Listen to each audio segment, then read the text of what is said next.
Good afternoon, and welcome to the Dr. Kennedy Podcast. The Dr. Kennedy Podcast is sponsored by the Daniels Foundation for Impact Investments and Development. That's the Daniels Foundation for Impact Investments and Development. You can find the foundation at daniels-foundation.org, daniels-foundation.org. And I want to welcome you to the podcast this afternoon. And see, I have my red hat on, then this is appropriate because if you got a chance to look at this hat, if you see that, it says East Orange High School alumni.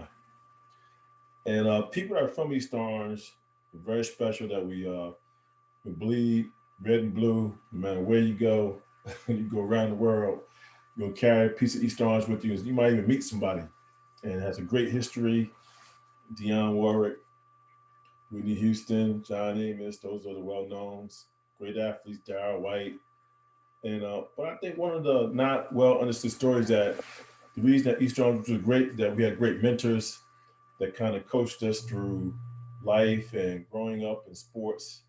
And one of those individuals was Mr. Miles. And Mr. Miles was a unbelievable man. And he just taught us all how to be strong. Him and his buddy, Mr. Oliver, they grabbed us and they pushed us. They made us be tough, but open-minded and fair, and take on responsibility and accountability. And East Orange just finally started to recognize Mr. Miles, what he meant to the town, and still probably hasn't done enough. So it's kind of a real special interview for me to get to speak with the son of Mr. Miles, Tyrone Miles. So tonight we're going to talk with Tyrone, and Tyrone has taken on the pretty tough task of maintaining the standards set by his father, which is not relatively easy. It's kind of like following in the stepfootsteps of a giant. He's taken it on and done a real good job. I appreciate Tyrone willing to do the interview tonight. And so we're going to talk to Ty about, probably know we're going to talk about his dad and what his dad meant to the community and some of the things that came along with that, and probably some of that will come out some great East Orange history. But we don't want to slight Tyrone either. Tyrone is a great guy.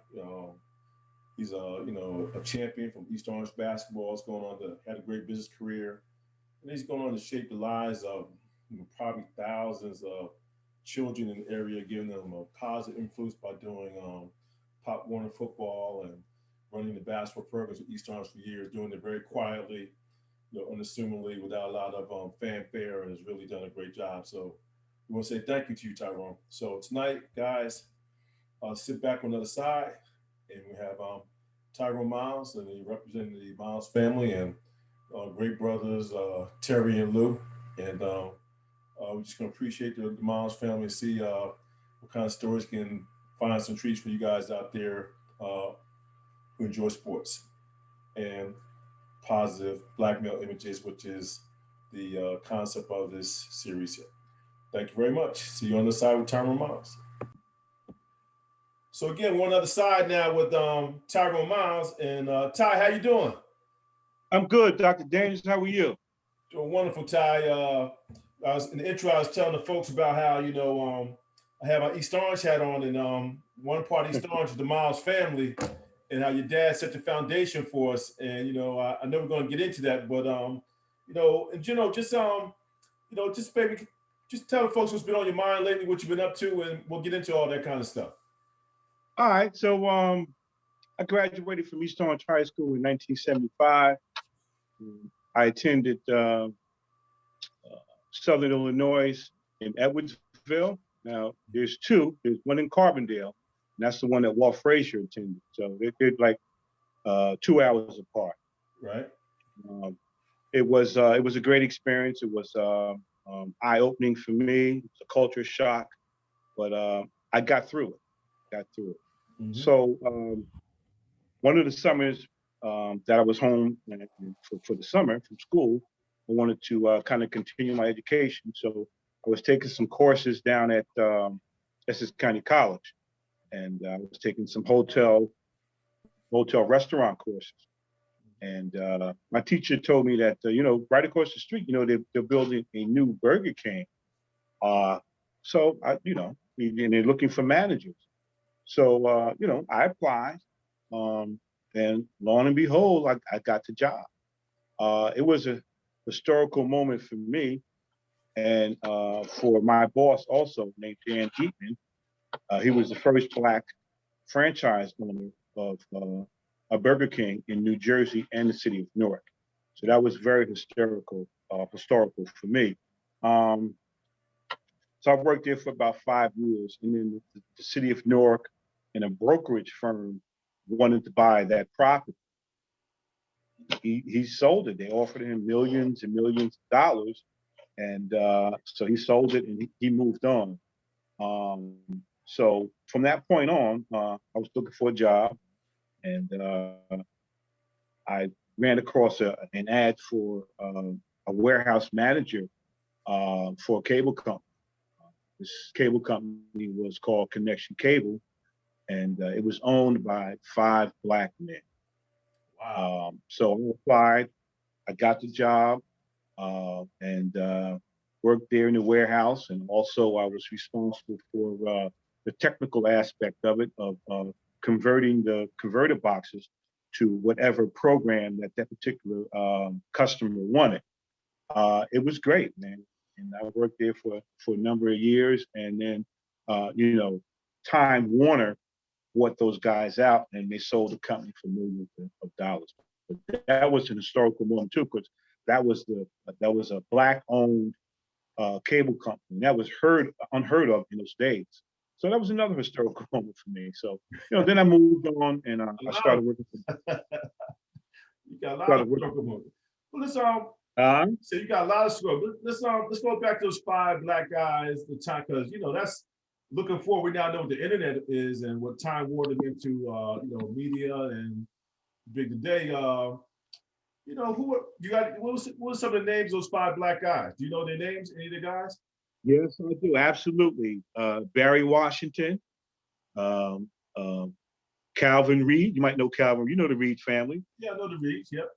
Yeah, Calvin Reed, Melvin Lucene, and Clarence Lilly. The 5th guy kind of eludes me, but Clarence Lilly was in charge of, at that particular time, Symphony Hall.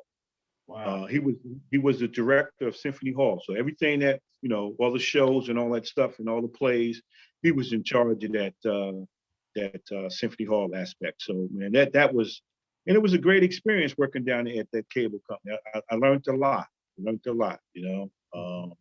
So, and then like I said, I moved on from the cable company because they sold it, and I started working for the city of eastorange, and I landed a job up the golf course, and I was the irrigation technician. So I took care of all the irrigation, all the electrical work for the city of eastorange for their golf course. Which was a great experience, man. I tell you, because they didn't want to put any money into the new irrigation systems. So that whole irrigation system had to be rebuilt. So we took out all the old sprinkler heads and put in new sprinkler heads and removed some of the PVC pipe and replaced the PVC pipe. So, that was a great experience. And then at the same time, I got a chance to play some golf too. Yeah. So that was pretty. And I got called down to the city of eastorange because they wanted me to come down and help out, put together some programs for the recreation department. Right. So I became a program coordinator for the recreation department, and that's where I'm at now. And I've been here for the past 20 some odd years. Yeah. That's fantastic. We're gonna get in. In fact, I'm gonna lead you into that question. I know we're gonna talk. So, can you talk about your family? Some members of the community had an influence on you. What kind of shaped you as a man? Oh, absolutely. So first and foremost was my father, and actually it was God first, my father. And then we had people in the community like Harry James, and then my junior high school coach, Tom King, was a disciplinarian. And then my high school coach, Bob Lester, Kenny Macker, Ludi Bowman, all those cats kind of molded me into the man that I'm in today. I thank them to this day. And so my father was in the military. Me and my brother, we were born overseas in England. So we're military babies. Wow. So, my father being a military man, and then he came home When he came back from the service, our first place that we moved to was California. But we didn't stay there too long, and then we migrated to East Orange on Steuben Street. So my father applies for a East Orange policeman's job. Mm-hmm. He didn't get it for whatever reason, but he had a friend on the police force named Billy Oliver, which in the long run became his partner with the nonprofit organization. So, with my father being a military man and being a police officer, it was discipline, structure, no nonsense stuff, and then my mother was a nurse. So we had the ideal parents, father's police officer, military, mother. In case we got hurt, my mother was a nurse. Yeah, and then I had two brothers, Terry Miles, and my younger brother Louis Miles. Yeah. So we're living on Steuben Street. So here's this man. He got three sons. He gotta find something for them to do, man. So we took a walk around to the park, which was Oval Park, which wasn't too far from Steuben Street. Right. And he noticed that the guys were playing baseball. So he engulfed himself and became a coach and started helping out with the baseball program. And then he looked over onto the field, and then he saw that guys were playing football. Oh man! Yeah. And he walked over there. He introduced himself, and the person in charge of the program was George Crawley. And George Crawley is a historical figure here in the city of East Orange. He ran the Tigers organization, which was the only football program in the city of East Orange. So any kids that wanted to play football had to come to the Oval Park. Now, give us a date. What time period? What time period are you talking about, folks? What year was this happening? What are we talking? Let's put it in reference time wise. This is like 67, 68, 69. Okay. All right. That time period. So and 70s. Wow. If you know the East Orange history, the high school was winning state championships. They had cats like Charlie Hinton, Steve Cowan, and Greg White, Reggie Griffin. These cats were all Americans, man. So, he joined the Tigers organization football program and kind of didn't take over, but helped out with the administrative part of it and coaching. Right. And he did that for a couple of years, maybe 3 years. Okay. So now, we moved.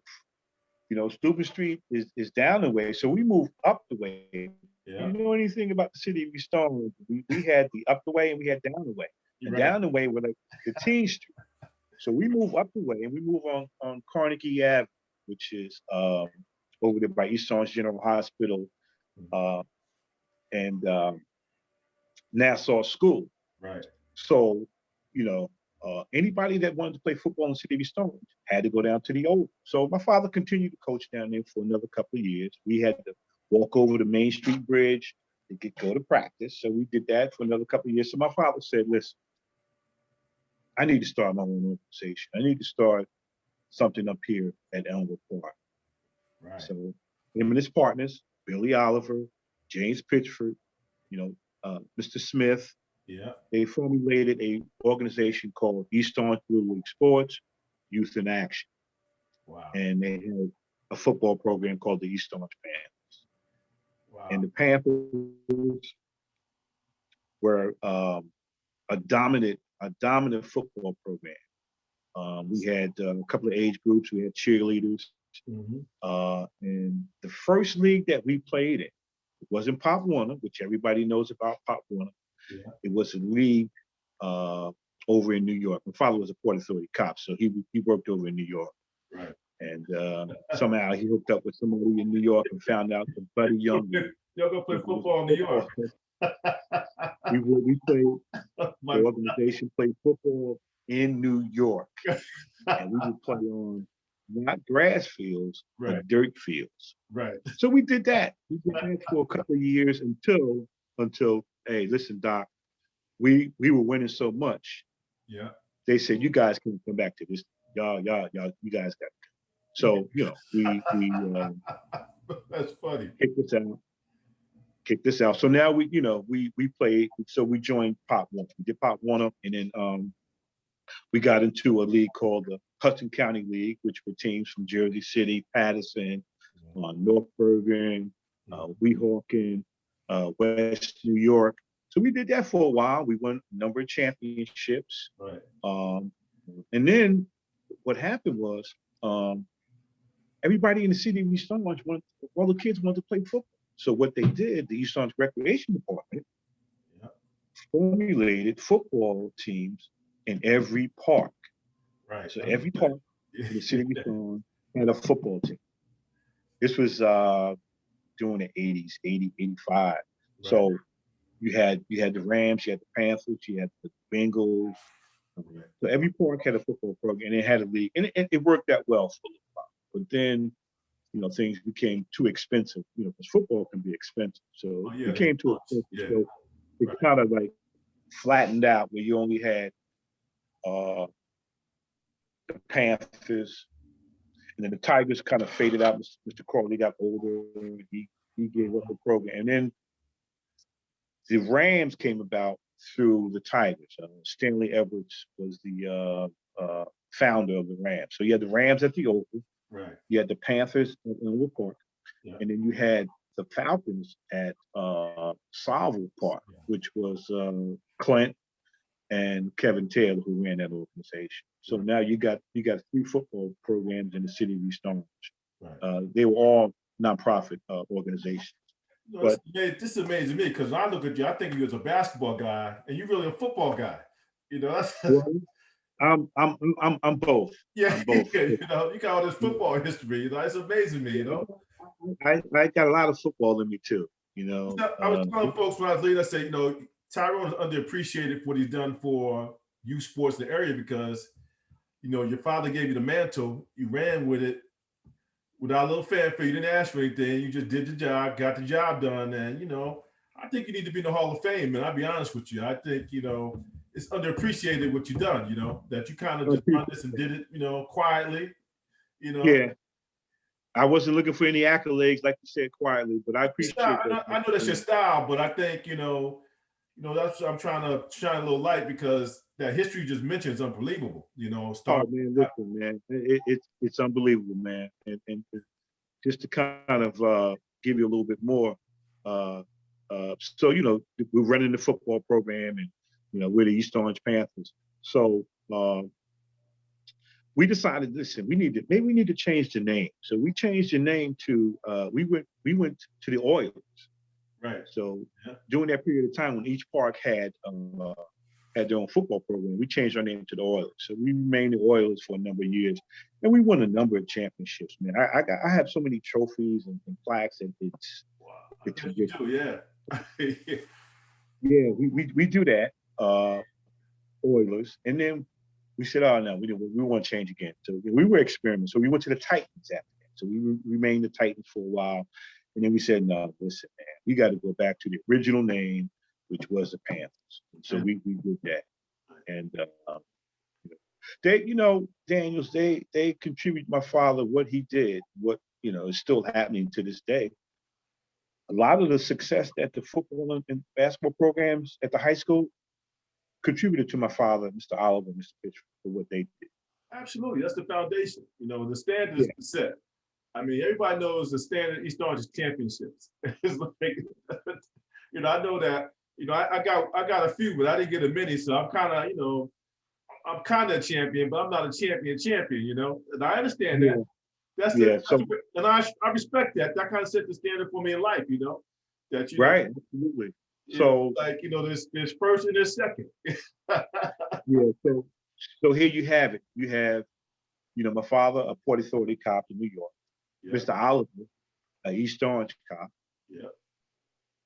Mr. Pitchford was Macy's Bamberger's manager. Okay. Yeah. You had Bill Hart, who was the mayor. Yeah. Wow. Yeah. Provided everything that these guys needed to run a youth program. So they set it up.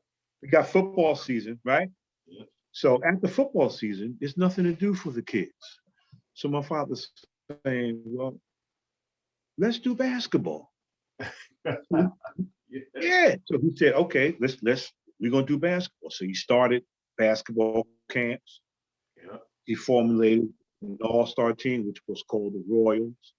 Okay, he did that. And then he formulated a league where every team, he had about 8 teams, and all the teams were named after the NBA. So you had the Knicks, Bullets, Yeah. Los Angeles, Lakers. And the league, the kids, we played at Kentop School. Yeah. Down here in down the way. So we did that. And from that, we branched out into what we call small fry. A small fry is a tournament where kids are between the ages of 10 and 12. Right. They play on 8.5 feet baskets, and they can't be no taller than 5'1". Right. So this is an international basketball league from kids from all over the country. Right. Okay. I had the fortunes of going to the second annual small fry tournament, which was held in Puerto Rico, right? Chicago, Illinois. Yeah, I went to Chicago. Who went to Puerto Rico? Yeah. Somebody went to Puerto Rico. So yeah, I'm gonna tell you, I'm gonna get to that, Doc. So, hey, listen, man. Let me lead up to that. Okay, all right. So I'm playing in the second annual. So you got teams from all over the country. Yeah. Racine, Wisconsin, Chicago, Illinois, New York, New Jersey, California. So the third year of the international small fry tournament, Puerto Rico comes into the tournament. Right. And it's held in Racine, Wisconsin. So they're in the tournament now, and they got like 8 teams from 8 different cities. Wow. And if you know anything about Puerto Rico, they got the kids that live up in the hills. Right. And then Puerto Rico started dominating the small fry. Wow. Puerto Rico was dominating? They were dominating. They might have been playing with some little older kids, but it was. But anyway, and so that was going on in small. And then what happened was my father became a commissioner of small fry. So now he brings in Newark. So Newark comes down to one of the small fries. That following year, Newark hosts the International Small Fry Tournament in Newark. Wow, I did that. I didn't know. That's amazing. That's a great accomplishment. Great accomplishment. So Joey D is running all this, but my father introduced it to Newark and brought Newark into small fry and brought small fry to Newark. That's big money maker. So now that's one tournament. Now you know about this one here because you played this one here. Yeah. Little Lads. Yeah, Little Lads. That's my good head. We had the baddest uniforms. Little Lads was another international tournament where you had teams from all over. Teams from Puerto Rico, California, Florida, from all over the United States. Yeah. And it was a huge tournament because you had every age level. And we would go down there. We'd take 3, 4, 5 teams down there to play. And some of my fondest memories of playing Little Lads was when Brevin and Brandon played, James Wood, Troy Webster, yourself, those cats. Right. Omar Cooper, Abdul Anderson, those cats. Now, every year we were in the championship with either the Gauchos. The Gauchos, yeah, right. Yeah. And we played against some of the best teams or best players from New York. Okay. All the time. Well, I mean, Stephon Marbury and Brevin played against each other. Wow. I had to be hot. In Little League. Well, let me interject because I remember going to the Phipps Center over in Harlem. Your father would take us over to the Phipps Center. We'd be playing in Harlem, going at it against New York players. And I did some history on that. Kenneth Phipps was a judge in New York that started the Phipps Center. Yeah, you're absolutely right. You're absolutely right. And that's why basketball in City East Orange at that particular time was so dominant. My father had the New York connection, just like you said, Phipps gym. Yeah. We stayed over there, and we played against that gym. We played against the best basketball players from New York. Yeah, I remember going to Phipps and be going at it, boy. It'd be hot. You better bring your A game. You had to walk downstairs into the gym. Yeah, I remember that. I remember that. Yeah. So just to continue with the basketball aspect of it, you know, my father, Mr. Oliver, Mr. Pitchford, they exposed us. They put us in situations where, you know, we had to play against the best players, you know, and then they got into, after Little Lands, you know, but let's go back for a minute. Mm-hmm. Okay. You mentioned the trip to Puerto Rico. We've been to Puerto Rico 3 or 4 times, but one year we went for the small fry tournament, and it was Mark Copeland, Ron Harris, Yeah. Tony Harris. Tony Harris, that little wolf play ball. Yeah. Yeah, that was a hell of a trip. So they make it to the championship. Okay. Make it to the championship, and in the championship, and lost by a couple of games. I mean, a couple of points to a team from New York. New York was it It was for loaded. small. It was either New York, Puerto Rico, or eastorange. Right. Those were some great times, man. And this is another historical moment. This to tell you how these guys, you know, my father and his crew, they were way ahead of the time. Dr. Daniels, Yeah. you talking about all this international stuff now, and you know, all these magazines. My father, Mr. Pitchford, Mr. Oliver, put together a high school New Jersey magazine back then. Yes. So all the New Jersey team, high school team, they had in this magazine with all the stats and all that stuff. They put that together. They did that. They did that. So they were ahead of their time. And you talking about all this international play? Yeah. They brought over a international Russian high school All-American team to New Jersey. Wow. And James Pickford, Kelly Tapuka, and those guys played them at Seton Hall University. This is back in 1980, man. Yeah, they were ahead of their time. Yeah. How It they was do unreal. that? Yeah.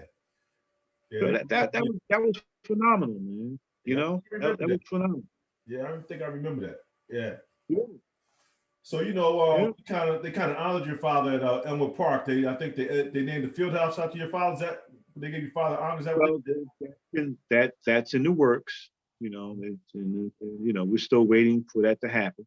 Okay. You know, and I believe in our mayor, Honorable Ted R. Green, that he's going to get it done. You Right. know, he was honored in the Hall of Fame last year, so we got him into the Hall of Fame. So, Okay. you know, one step at a time, man. One step at a time.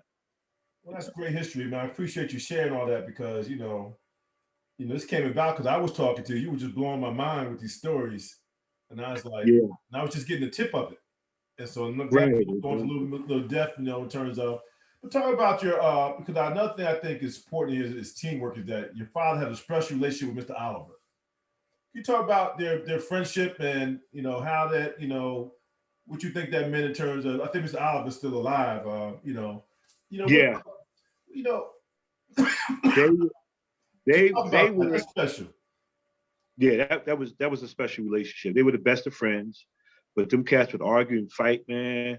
And Right. at the end of the day, you know, they wind up going out together. Yeah. But what they did for the youth for the city of East Orange was, well, it was more than just sports because, you know, Mr. Oliver was a cop, my father was a cop, you know, Mr. Pitchford was a manager, Right. and it wasn't just sports. It was a community service because my father was into politics too. Right. Yeah. He The was whole into thing. politics, Yeah. you know, so he did the politics thing. He did the community service stuff, you know, as them being cops, you know, a lot of the kids, you know, stayed out of trouble. He got the kids jobs, and Right. you know, he took a lot of kids out of the state of New Jersey. And one quick story, and I think I forgot to mention this, was that this goes back to the second international small fry tournament. During that particular time, you know, the riots were still going on. It was, you know, kind of towards the end of it, Mhm. and they still had the National Guards on the main streets in Central Avenue. So I lived on Carnegie, and I had to, you know, just walk out maybe 100 yards, and it was Central Avenue. So you know, we were used to going across Central Avenue, going down the park. So we couldn't do that because the National Guards was there. And after it kind of died down, we were able to travel. And that next couple of months, he took 14 kids and 2 station wagons out of the state of New Jersey to the Second International Small Fry Tournament.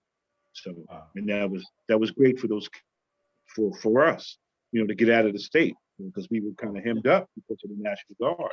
Right. So that was great. So they did a lot of stuff in the community, and took a lot of kids away that really at that particular time didn't have the resources to go away. You going anyway? Come on, we're gonna make it happen. So them guys, they would hustle that money up, man. Right. Well, I think it's a misnomer that this is all about positive black men, and I can't think of two more positive black men than your father, Mr. Oliver. And so it's just nice that we recognize that that black men, our friends, love each other, help each other, do all these things, and never gets any light shine on it. They were amazing friends. And right? They got amazing. You think about friendship. I can't. That's like a model friendship. I would love to have a friend, and I do have friends like that. But right. It's amazing we don't talk about black male friendship, because we kind of want to be hard, tough, you're a thug, but black men love each other. We love each other. Like I love you, man. Like you said, Tyrone up, like let's do it. Like let's do it, right? Because we have love for each other. Same thing. And I don't think we talk enough about that. And I tell people about. I still have friends in East Orange from kindergarten and high school, and I still talk to them. They don't believe it. I think your mic went off, man. Yeah. So yeah, you back. So, yeah. Okay. Yeah.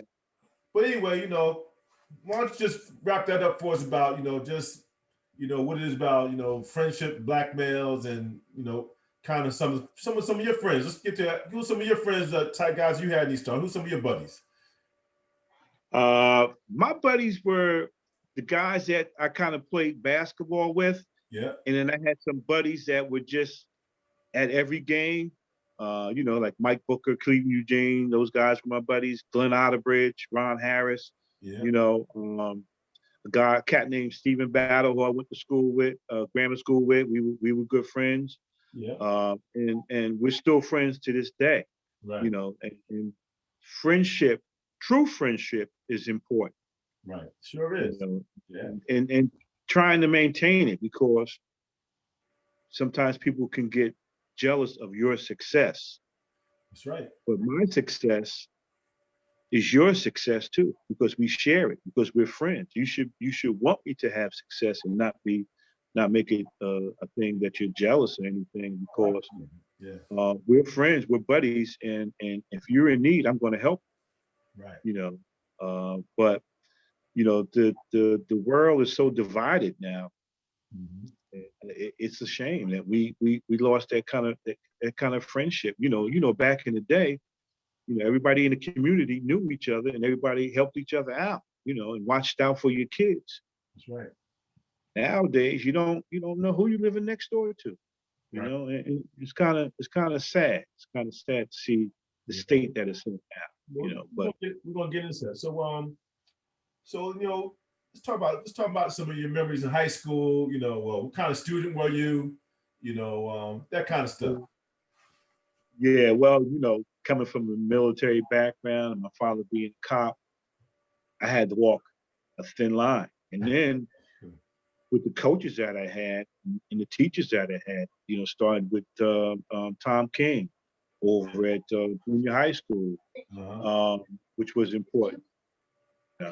Tom King was important, and and then Bob Lester.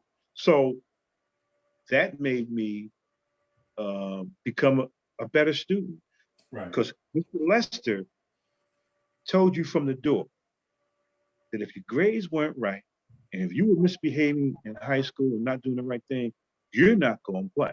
Right.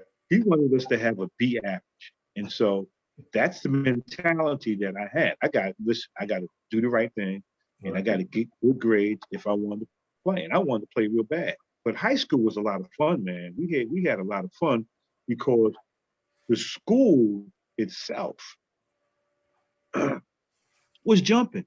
Right. The precedent had already been set. Yeah. The whole school was involved in athletics, especially football and basketball. Absolutely. So Yeah. Bob Lester, Bob Lester came on the scene in 1972. But prior to that, Right. things had already been set in place with players, like Greg James and Warren Melvin, Juwan Butler, you know, Bowen, all them cats, all them cats that set the precedent. Kenny Macklin, you know. So these cats, we watched grow up, Right. So in order to play, you had to be a good student. And, we were a good student. We were good students. But we had so much fun because we were winning Yeah. and Yeah. winning And winning and and winning. winning. Yeah. We were we were number one in my senior year. We were number one in the state. Yeah. We were ninth in the nation. Yeah. We had one Essex County tournament where Yeah. we played against guys that was Ron Cowan, he was 6'10". Yeah. Brown was 6'8". Yeah. Cliff Anderson was 6'7". The guard, Keith Bowman, was 6'2". Yeah. Our biggest man was 6'7", Melvin Hall. We won that Essex County tournament by 5 points. But prior to getting there, Mm-hmm. we had to play against one of the best players in the country, Edgar Jones. Edgar Jones, yes. Yeah, that's the legendary game. Legendary game. Edgar Jones dominated that game. If he had had another guard, another person to play along with him, it might have been a different story. Yeah. The high school was fun, man. It was fun. It was educational, and I enjoyed it. Well, you saw some great basketball, so I got to take you back to my kind of my role model time, which is Clee Eugene, because I modeled my game after Clee Eugene, on Hey, the listen. baseline. So tell me about Clee's game, his mindset, and what you want to share about Clee. I'll let you have the open floor, Clee Eugene. Clee was a special person, man. He was quiet, reserved. If he didn't know you, he was kind of reserved. But if he knew you, he would let you in to his Yeah. little world. Right. He was a good friend. Right. But Cleveland Green was only 6'2". But you would think Cleveland was 6'6", the way he rebounded. Right. He was left-handed. Uh-huh. He was quick off his feet. Yeah. He give you that spin move, and a left-handed person kind of throws you off. Right. So he threw a lot of people off, but he was strong. He would get in. He would rebound. He was just a great guy. He was a great guy. And, he's somewhere out in San Diego somewhere. That's good to know. Yeah. So you kind of talked about things are different now. So Louis, we'll come back to this a little bit of sports stuff, but America's changed. So talk about urban America of 1960 and urban America of today, because you probably know more than anybody because you're in the grassroots of the youth of urban America. What are the youth of today facing in terms of the dynamics? And how's it different from what we face? They're facing this thing of everything has to be instant gratification. Mm-hmm. That you don't have to work as hard because anything that I want, I can look it up and find it. Right. I can get to it. I don't have to work hard for it. I don't need anybody else. I can do this by myself. So let's go back to my area when I grew up. There was no social media. Right. There was no internet. There was no instant gratification. Mm-hmm. Everything we wanted, we had to work for it. Right. There was no calculator where you could calculate, your math problems and whatnot. You had to work for it. You had to know the formula. Right. So everything is fast forwarded. But it's the evolution of life. Right. So back then, growing up, it was a great atmosphere because everybody helped each other. Everybody knew each other in the neighborhood. Mm-hmm. If you acted up, your neighbors said, well, we're going to let your father know what's going on. Mm-hmm. Nowadays, that doesn't happen. Right. people can care less about what you do. Yeah. So their time is a little bit more difficult, and they don't want to take the time out, this young generation, to know your history. You got to know your history before you can forward it with your future, which is important. Right. They don't want to do any research. The research is, oh, I'm going to Google it. Oh, it's on YouTube. Do your research. Right. So now, dealing with these kids these days, like I said, it's always instant gratification. Coach, let's do it now. No, you can't do. This is the process that you have to go through. Right. You gotta know the basic foundation. Right. They don't want to go through those things. So it's a process, in dealing with this generation. But if you teach them, about how things were back in when I was growing up in the older days, Mm-hmm. and compared to what you're going through now, Yeah. and just let them compare and see how things work. If you take your time and you work on this and you get the basic foundation, it'll be much easier for you in the long run. Right. Just get that across to these kids. So I read a book called Mentoring African American Males by Arthur William Ross, Mm-hmm. and he states, in order to be a mentor, you have to have been mentored yourself, and you have to have morals. You have to have standards. Mm-hmm. You have to demonstrate to the kids that you're mentoring that this is the way it should be. You got to have a basic foundation. Okay, you got to have dignity about yourself. You got to have respect. You got to respect your elders. Mm-hmm. Okay, first and foremost, you got to respect your parents. Don't disrespect your sister. By belittling her with names and all that kind of crazy stuff. Can't do that. Right. Not right. And it's kind of hard to get that across sometimes because that's the culture that they know. Right. But it's a process, man. But we're going to continue to mentor our kids and lead them on the right path. Right. That's interesting. So, well, that's a subject in and of itself. So, we'll stay on that for a little bit. So, this whole thing of bullying, lack of respect. We kind of know that you didn't bully. Do you see that? Do you see bullying per se within the ranks of the kids? That kind of disrespectful. You kind of is that a cultural thing? Is that Yeah. the Black community, or is that just generally? Because I hear this bullying term a lot in school. You know what? I wouldn't say it's a cultural thing. It happens in every culture. Yeah. Because this bullying and disrespect was never allowed when we were growing up. Right. Yeah. This wasn't allowed. Yeah. That's like, what is this bullying? But it's this is what they see on TV. This is what they see on YouTube. It's so embedded in their character now that some of them can't get rid of it. This is all that they know. This is all that they want to do. Right. I mean, rap music is fine, but keep it clean. Right. Don't talk about and bitches and boys and all this. Don't that's not necessary. It's disrespectful. Right. Now you got the Black community. Now you got the white community wanting to emulate what we're doing. And then they're saying to themselves, well, this is what they do. No, this is not what we do. We're not about this. Right. We're about being respectful. We're about respecting our parents, respecting our Black sister, our Black brother. Right. And a lot of it is what they see on TV and what they see, on social media. Mm-hmm. And so we got to continue to educate them and lead them down the right path. Well, that's interesting. We can talk about that for another hour.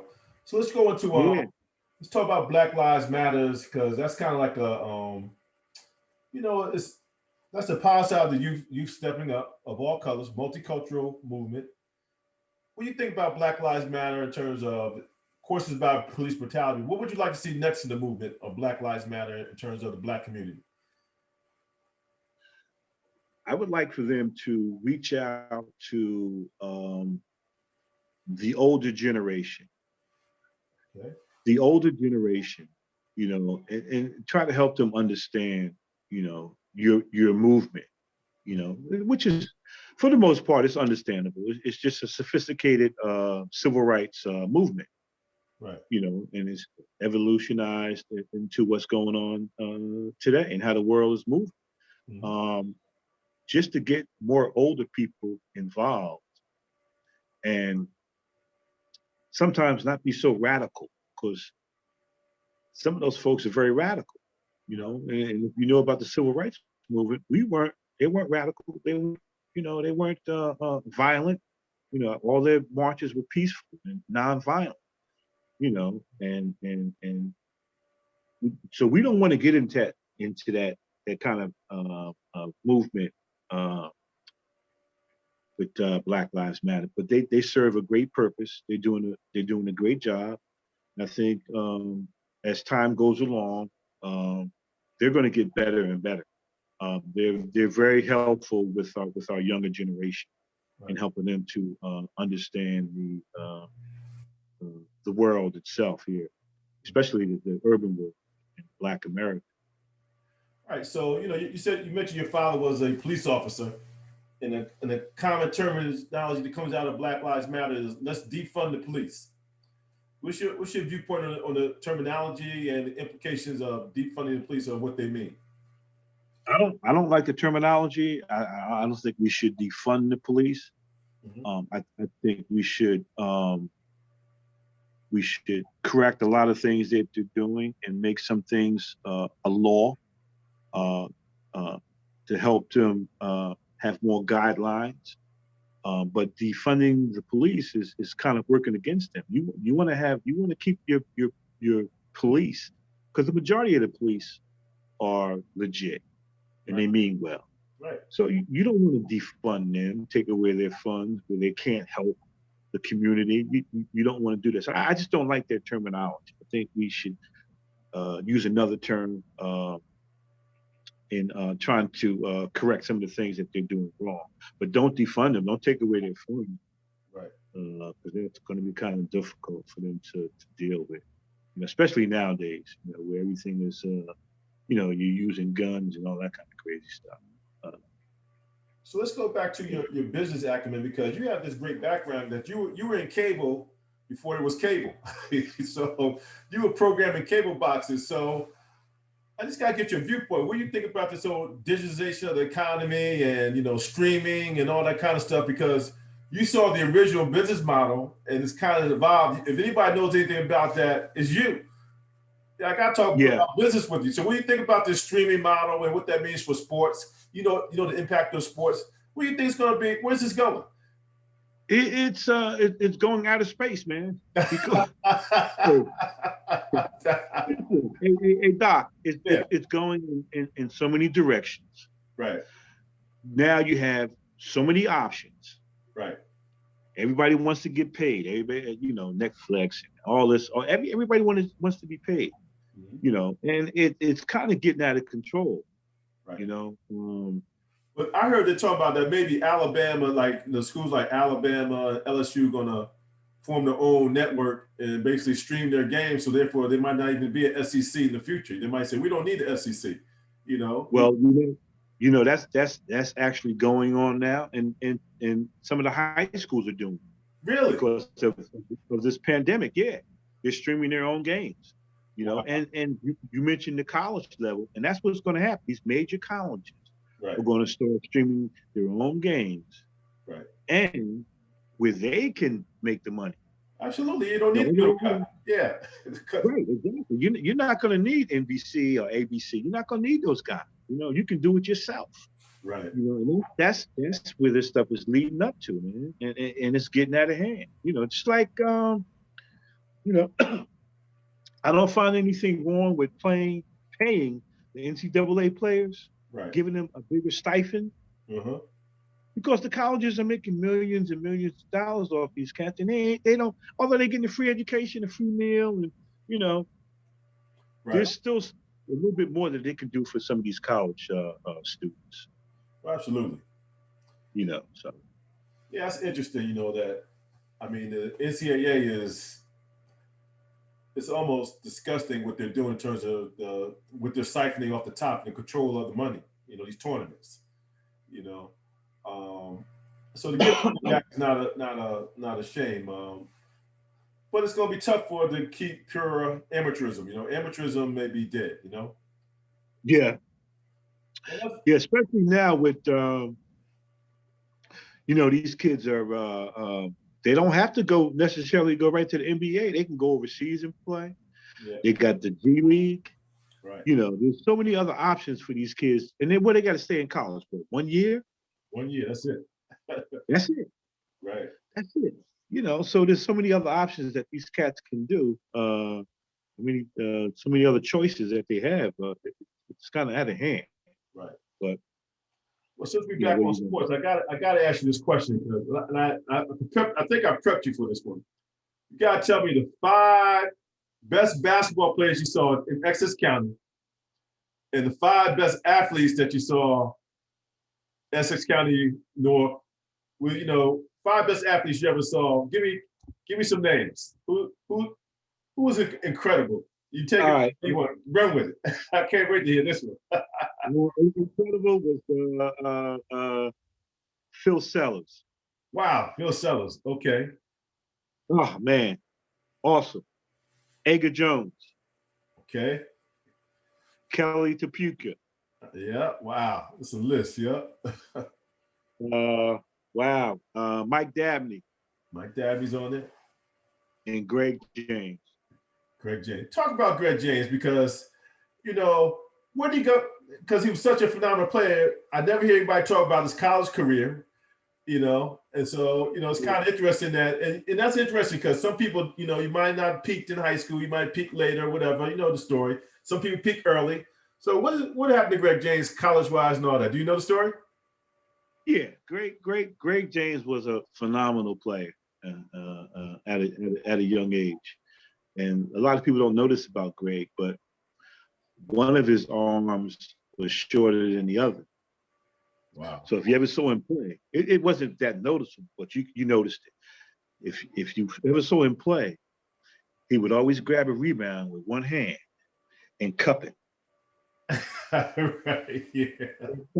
Yeah. So he was a phenomenal rebounder. He could shoot from the corner. He could play. He played defense. Yeah.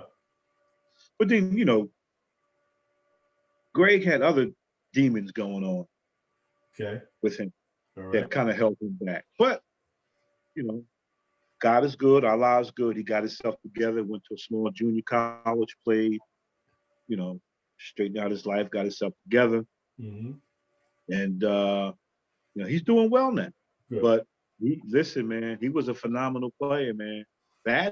Those are the cats that I watched growing up. Right. Like Greg James and Mike Dabney. I got a chance to play with Kenny Young. Right. But those cats, I got a chance to watch. But let me, and I forgot to tell you this part of it too. Mm-hmm. The reason why the city of East Orange was so in tune with basketball and you had cats that were walking the halls that could have played on Lester's team, that could have went to any other high school and started. That's how much talent it was. But there was a reason that it was so much talent. And we got to watch a duplicate of Rutgers basketball at Elmwood Park. Harry James. Right. Harry James was in charge of it. He knew a lot of these players, and he had a contract with Pony. He was working for Pony at the time. Mm-hmm. So he knew all these pro athletes. And as a young kid, I got a chance to see Dr. J, Hawthorne Wingo, Earl Monroe, right. All those kids, Dave Cameron. Yeah. All those cats would come to Elmwood Park and play in the Pro-Am Summer League. And then you had your local superstars. You had Kenny Macklin, right. Ronnie Norwood and his brother, Duran from North. His thighs were bigger than mine and yours put together. Right. Could jump out of the gym. And then you had Shake and Bake from New York. Right. If you know, helicopter man. Helicopter. Right, helicopter. You know the story. So Right. we gotta see those cats play, man. Live. Right. That was awesome. Then you had Jackie Baker from Newark, and then you had Charlie Brown from Jersey City, left-handed jump shot. Yeah, Man, Charlie listen, Brown. man. Charlie had a nice game. Yeah. Charlie had a nice game. So now, their sons, and a lot of kids that I've coached, right, and played, like Omar Cooper, James Giss, Rob Cole. Right. Their sons are doing well now. Rob Cole's son is at Connecticut, right, leading point guard for Connecticut. Yeah. Omar Cooper. Right. Omar Cooper, if he had the opportunity, Omar Cooper could have been a pro. Right. Okay. And his son is playing now at the University of Auburn. Right. Okay. Nationally ranked. He is himself. Yeah. And then you got James Giss. His son is playing for Patino at Iona. Iona, yeah. Right. I can go on and on, and all this is from the foundation of what my father created. Absolutely. Because all those cats played for him. So now I got to take you back to Greg James and Brian Taylor. That championship set the. So you left Brian Taylor off the list. That's interesting, Oh well, yeah, we can add Brian Taylor to that list. You're right. Now, I can't get everybody in it, but you're right. Right on the list, it's amazing. But that's a big five. So all right, so let's go to 5 athletes now. So give me 5 athletes. Just football. We'll give you 5 football players because football. Let's go specific. Give me 5 football players. Give me 5 football players. Yeah. Charlie Hinton. Well, okay, Charlie Hinton. Wow. Okay. Oh my gosh, Charlie Hinton. What position did he play? Was he a quarterback? Was Charlie? No, Charlie Hinton was a running back. 68, 69 when they won those state championships. Yeah. He was an All-American running back for East Orange High School. They went out to USC, played for USC. Okay. Darryl White, All-American, Nebraska. Yeah. Okay. Wide receiver, Reggie Griffin, the University of Iowa. Really? You talking about wide receivers now? Reggie Griffin had some hands on him. Really? Thaddeus Cohen, fullback. Who's that? And who's Thaddeus? Where'd he go? He went to East Orange High School. Okay. All right. Okay. And then you had Robbie Wright, Barron, Pete Shaw, Dexter Cumberland. Yeah, Dexter Cumberland. Cumberland was nice, huh? his brother. I'm not talking about, not Cumberland that but his brother. His brother was nice. His brother was, man, because it was Robbie Wright and Dexter Cumberland in the backfield, Barron. Wow. Awesome. So those are, I know I'm leaving out some folks, but those were the now I gotta have to see what my boys here. Where does Steve Shaw fit in all that? Where's Steve Shaw fit in all those names? Steve Shaw would be in the top 10. He'd be in the top 10. He was nice. Yeah, Steve Shaw. I would put in that category. And just going back, I would put Kenny Young in that category too. For football? No, I'm going back to basketball. Oh, basketball. Okay. All right. Yeah, Kenny Young. Yeah, absolutely. Yeah. Well, I went and looked up Ken Young's stats at Duke, and that's pretty amazing. He went from East Orange to Duke. Yeah.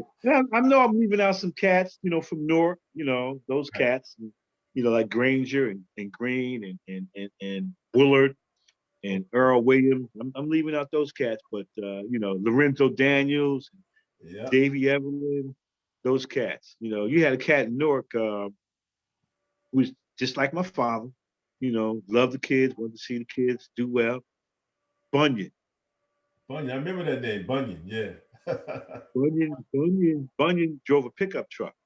So during the summer, he would gather those guys up. They all would jump in the back of the truck. And he would bring them up to Elmwood Park. And this is my first experience with somebody going between their legs, behind the back. and we were playing this team from North, Right. which comprised of Lorenzo Daniels, Davey Evelyn. Yeah. So Davey Evelyn was like a wizard with the basketball. So, Yeah, he was you nice. know, I'm picking him, and all of a sudden he goes between his legs and behind his back, and you know, the crowd went wild. I said, "Oh my God, I got to pick that move up." So from that point on, I kind of picked that move up. Although I had been watching, Yeah. one of my idols was Tiny Archibald, because he was small and he was left-handed. I just like the way he played. Yeah, he's come to what Tiny came down with a couple times. Yeah, Tiny, yeah. Like I said, all those cats came to Elwood, man. Tiny came to Elwood, man. You know, and you know those games would be packed, Kenny. They Right. would be packed. You know, and Yeah. at that time they had trees near the court, so you would have people in the trees watching the game. It was, oh my God, it was awesome. So I got to It get was into some awesome. of this because this actually is Black culture. It's Elmwood. So I was talking to Kenny Macklin, and he wanted to emphasize that the culture of Oval was a little richer maybe than Elmwood because Oval, the basketball lights are on, the whole park was lit in his opinion. Relative to Elmwood was just like, just like a basketball magnet. And you probably know both of that. So talk about what the parks mean to Black culture, per se, like we dealt with, you know, like for me, it's special. Like you mentioned to me, I lived in the park. So what is the park in terms of Black culture? Festivals, so forth. I don't think we really get what that means. Yeah, So the reason for funding the parks. I think they get short sighted of what the park means for the community. What's the park mean for the community? the park was a very it was a very community active place. Yeah, You would have things like I know back in the day you had down at the Oval you had the Black Negro League with Monty Irvin who yeah. played down there. Satchel Paige played there, Hmm. which was historical. Before they tore down the bleachers, they were bleachers, and at that particular time the park would be packed because you had the Black African American Negro Baseball League, and that was the thing to do. And Right, then you had alongside them, you had the softball league for the Black women, right, which also took place. So the Oval Park is an historical park, the most historical park in the city of East Orange. right. You had a lot of cultural things going on, and they would do music events. Uh, and you would have people like the intruders and uh, groups like that would come in and perform at the park Wow. at the Oval. And then up at Elmwood, which was another historical park, you'd have every year you would have your Caribbean festival. Right. East Orange has a heavily population of West Indians. Yeah. So I can remember from being a kid, they would have their West Indian festival, and they would march up Central Avenue, march back down to Elmwood Park, and then have a festival right in the park where they have music, food, and it was nice. It was an historical thing. So we got some historical parks Mhm. here in the city of East Orange. Fascinating. Elmwood and Oval leading the way. Right. So Well, Ty, we had believe it or not, we came up in an hour, man. It's been fascinating, but I could talk to you now. I could keep going. So, but you know, what's some of your hopes and dreams for the future for yourself, country, Black America? What would you like to see happen? well, let's start out with myself. I've been working here for the city of East Orange for 33 years. I'm 64 years old. I figure another couple of years I'm going to retire. But when I retire, I have some things lined up. And we didn't talk about this, but this is just what my father put forth and what he put forth we're being blessed. We are the conservatories for Wassesson Park. We've been the conservatories for Wassesson Park for the past 5 years. So being a conservatory is that we are in partnership with the county to run programs and help run the county park. Right. So we're also involved in that. And so, when I retire, I can spend more time with the conservatory and help set up programs and run programs at my leisure and just relax and travel. That's for myself. Okay. As far as let's start with the city of East Orange. I want to see the city of East Orange continue to grow and prosper. Mayor Ted Green is doing some wonderful things. A lot of construction going on, a lot of apartment complexes are being built. I would like to see this multi-purpose recreational center come about because it's badly needed, and I think he's working on that part of it. And just to improve the city of East Orange, that's what I have for the city of East Orange. As far as Black America, I want us to continue to grow, continue to prosper, continue to educate our young folks, entrepreneurship, share those things, and in our own communities. I want to see us get back to having our own establishments, our own stores, where we can spend our own money in our own neighborhood, keep the money in our neighborhoods. Right. I want to see that happen. In certain cities, it's happening. East Orange is starting to get back to that. But East Orange is becoming such an international city. We got our West Indian population, we got our Haitian population, we got our lose your mic. Yeah.